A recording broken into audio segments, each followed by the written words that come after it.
ভাই, অনেকেই বলে ভোরে উঠতে হবে, কিন্তু ভোরে ওঠা এত গুরুত্বপূর্ণ কেন?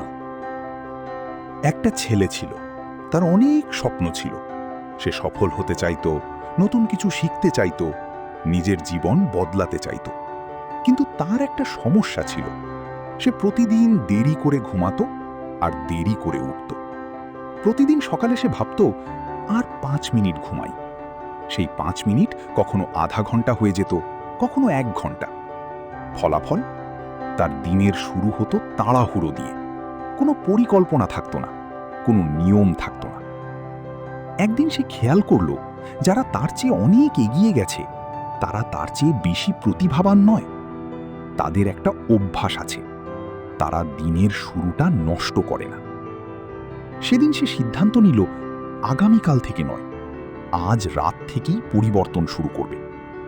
সে সময় মতো ঘুমালো, পরদিন ভোরে উঠল। প্রথম দিন খুব কঠিন লাগলো, দ্বিতীয় দিনও সহজ ছিল না। কিন্তু কয়েক সপ্তাহ পরে সে একটা পরিবর্তন দেখতে পেল।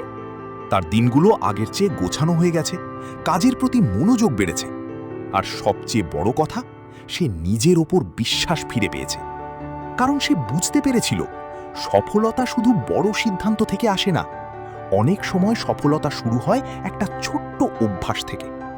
তাই যদি তুমি নিজের জীবন বদলাতে চাও, তাহলে বড় কিছু দিয়ে শুরু করতে হবে না, শুধু আগামীকাল সকালে সময় মতো উঠে দেখো।